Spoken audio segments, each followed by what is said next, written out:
This video you're about to see was completely edited by AI. Hi there. Today we're going to be going through how to actually automate your videos so that you don't have to spend hours in Premiere Pro and pulling it all together, because the most laborious process of the entire content creation game is the editing. I'm going to show you exactly how to do that today. Let's get into it. And so today I'm going to be showing you my 5-step framework to turn your raw video into something like this. It's going to include everything step by step, and you can even grab the entire playbook completely for free down below that we're going to be going through. It covers everything. Now, just for today, we're going to be working with this minute-long video.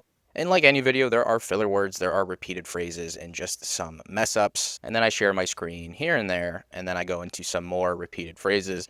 I'm not perfect, so it does take a little bit of time. And just to be clear, 90% of you have stage 1 already complete. That's just having Claude. So we're going to skip that. But again, I do lay out the instructions all down below. So don't worry if you don't have Claude installed. So congratulations, stage 1 is complete. Stage number 2 is where things start to get fun.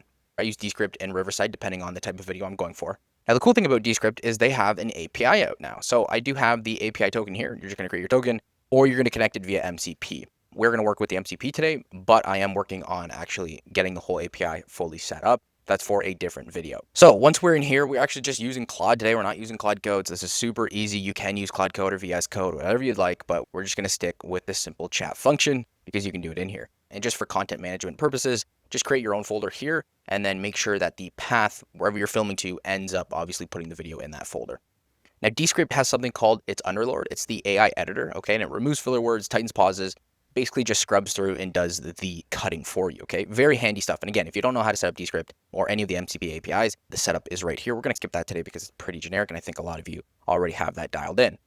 Nonetheless, we're going to take this prompt here, remove all filler words and pauses over 1.5 seconds. Now, a few things are important to mention. Obviously, we want to remove filler words, pauses over 1.5 seconds. In my opinion, sometimes when I'm using Underlord, it actually takes too much away. So you have to be careful. Again, it's not always going to be perfect on the first go. This is not a magic button by all means, but it definitely does help. We're going to cut any false starts or repeated takes. Sometimes I say the same thing a lot, so we're going to take that out, and we're going to keep the energy, do not over tighten. And then we're going to use Premiere Pro to pull this all together. So I still like, again, having that human in the loop where I can go to Premiere Pro and I can even adjust it myself.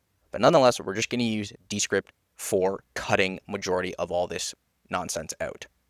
So come back to Claude, we're going to paste this prompt in. Now we are on Opus 5. Now one thing to note as well, we're going to be monitoring usage.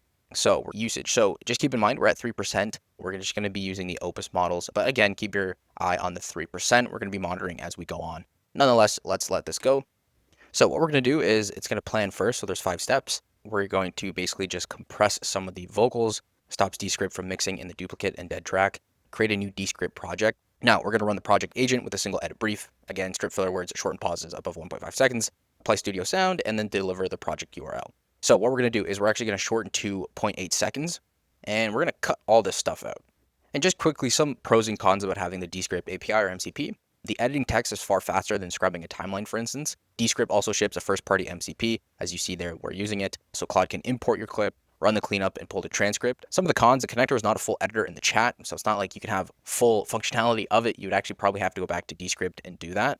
But nonetheless, you eventually get the hang of things when you're in Claude, like a bunch of other MCPs. And then imports consume media minutes, and Underlord edits consume AI credits. So again, everything's kind of a credit game these days. Depending on the account you have, for instance, I am on the hobbyist count. And again, this is something else we'll be tracking right now. So as you can see here, AI credits used 39 out of the 400.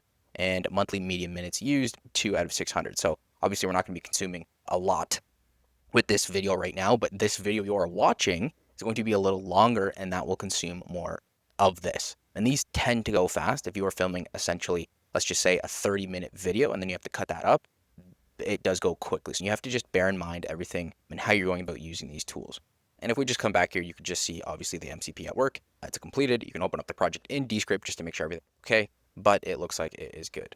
Okay, we have the link here. Important to note that the composition is 42 seconds now instead of 78, so we'll cut a little bit out, and we'll actually watch it to see what it did cut out.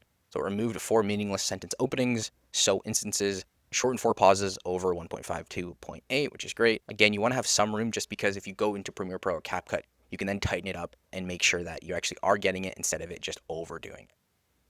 So this is Descript. As you can see, we do have kind of the timeline here that, again, you can come back to, but I just like doing it in Claude. As you can see as well, it's 42 seconds down below, and let's give this a listen. Hi there. Today, we're going to be going through how to actually automate your videos so that you don't have to spend hours in Premiere Pro and pulling it all together. Because the most laborious process of the entire content creation game is the editing. I'm going to show you exactly how to do that today. Let's get into it. We're going to be walking through the AI video automation playbook. This entire thing will be down below, and I'm going to walk you exactly through 4 very important steps to help you fully kind of automate this process. Okay, I think it did a very great job, and I really do enjoy, as you can see, the 0.8 seconds. And just to be clear, this is the original one, as you can see, 118. Hi there. Right? Oh, and so clean that up, kind of automate this process, or at least in very quickly here, is that this is not a magic button. There are still some humans. There's still an aspect of a human. So I think it did a great job. Okay, so I'm happy with that. Now, again, monitoring your usage. Okay, we're at 5%. Perfect. We only used 2% of it. Lovely. Let's keep it rolling. So once Descript has completely scrubbed through the entire video and you're happy with what you have, you're going to come back to Descript and you're just going to export it. Depending on what account you have, when you export, we're going to export to video because I don't have the option of doing it another way. What you can do is actually export the timeline of this. So you can basically just pull the project into Premiere Pro instead of the actual video. But right now we're going to do video and we're going to do it at 1080 and we're going to download. We're going to come to Premiere Pro, CapCut, whatever kind of editing tool you are using. Again, just to clean some things up if you would like. Okay, so for instance, I can come in here, I can just cut this out. Those are the 0.8 seconds that we used. Nonetheless, I think you get the point. But for instance, what I'm trying to work on is, as you can see, I am sharing my screen.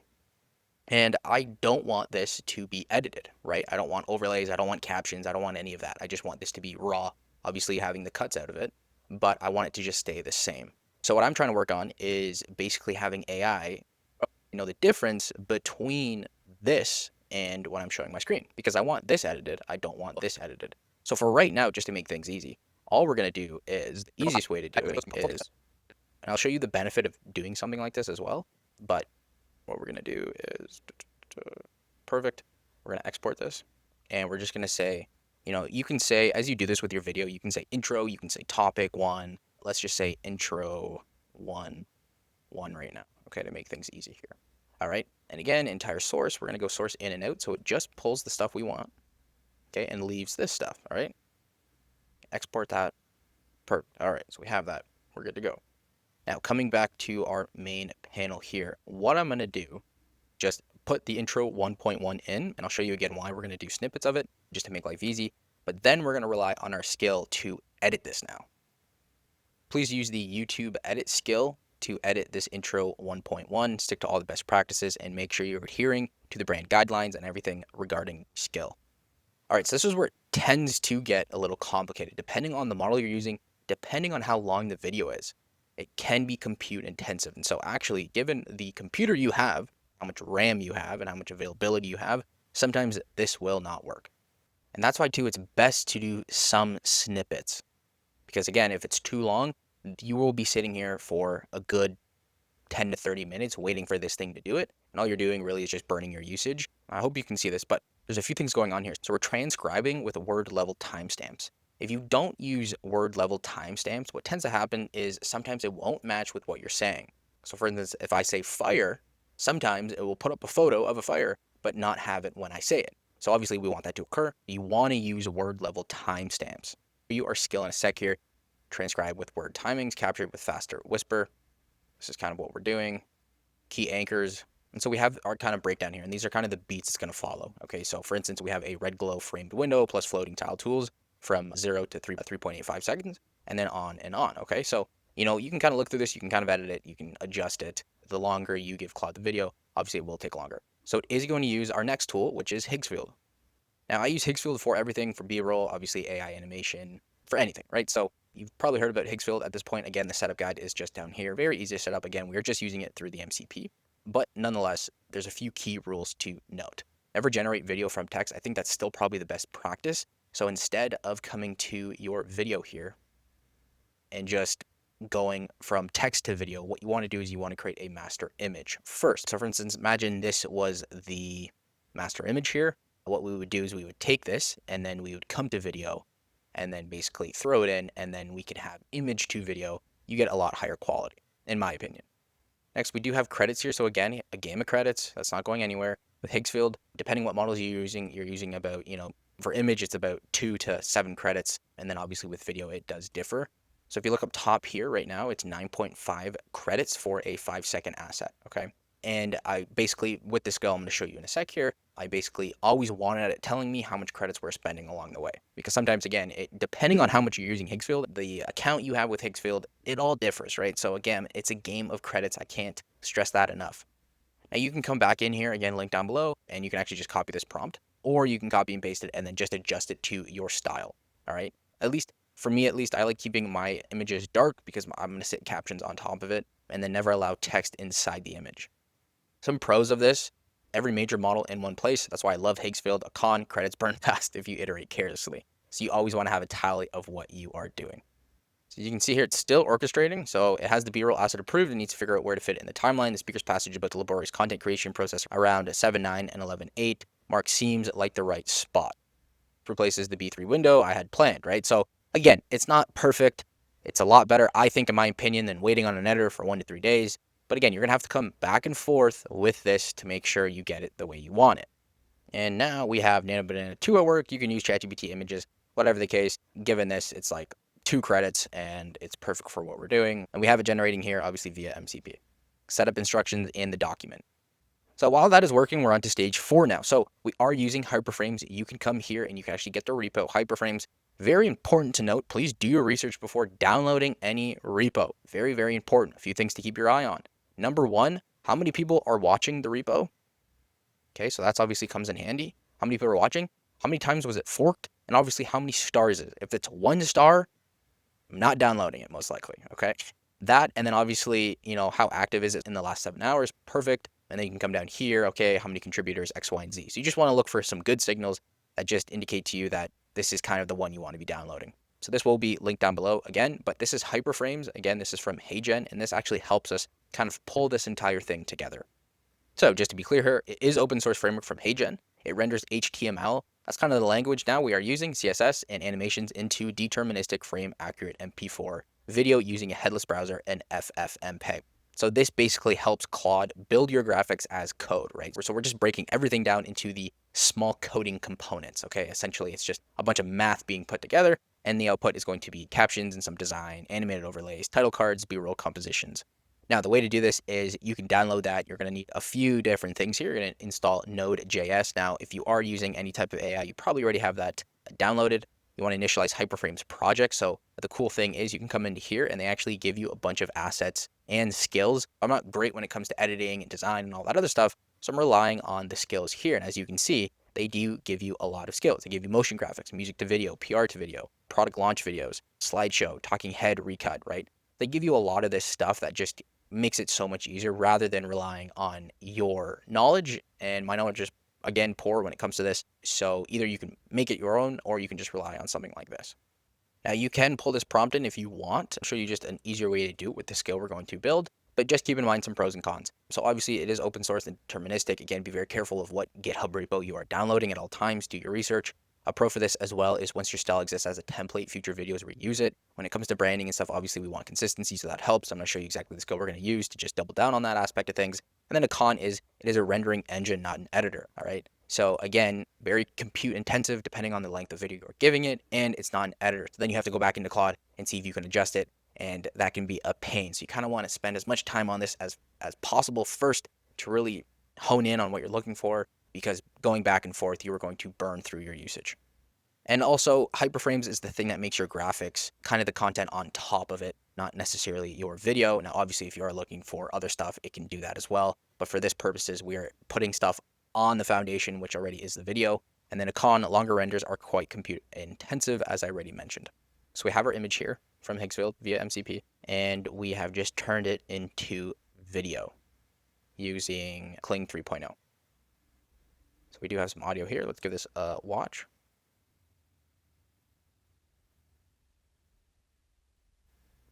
Cool. I will take that for right now. And again, this is coming back to the style guide and the skill I have. That's why it looks like that. Okay, yours is going to look a little different. I'll show you how to do that in a sec here.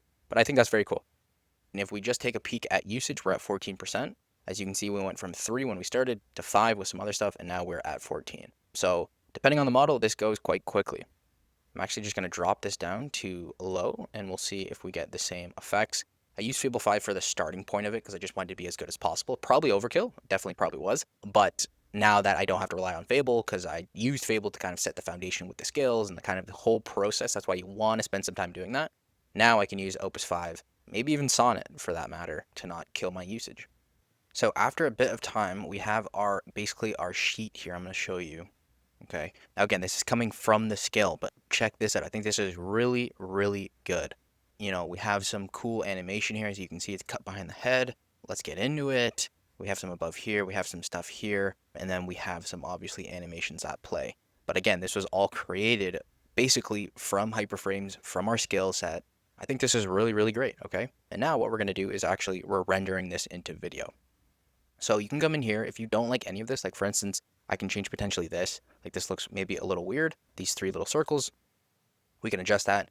We can then go into the skill. I believe my current skill doesn't have the logos. That's why these logos look a little off. You'll see that in the video. But nonetheless, I think this is a good first start. So when it comes to skills, this is kind of where everything is taking place. One thing you should do, obviously, if you have brand guidelines, style guidelines, anything along those lines, you just basically want to use Claude as a sparring partner or whatever, just to get basically the nuances out of it so then you can just replicate that style. So for instance, you can even go to people you look up to, whatever the case may be. I actually hired an editor, and then from there, we actually worked on a style together. Nonetheless, as you can see here, it's a YouTube edit, turn a raw talking head clip into a finished branded edit, a dark crimson world with framed footage, floating UI elements, glossy pills, and captions that land exactly on the spoken word. The workflow, so it's going to inspect the clip. As you can see here, 2 is transcribed with word level timestamps. That's what I mentioned prior. Very important. Map the script to beats. As you saw, we were using, I think, 10 beats at that point or 5 beats at that point.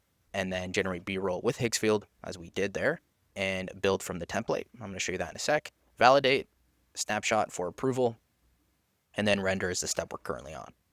And then we have just some kind of rules around the B-roll and delivering. So multi-cut every clip, 2 to 3 punch-in recuts per 5-second clip, no hold longer than 2.5 seconds, no fades, X, Y, and Z. And then we just have some basic rules. Okay, so this again here is steering everything you are seeing. And as you can see, we have 9 files. This is the skill MD. If I come in here, we have some other assets.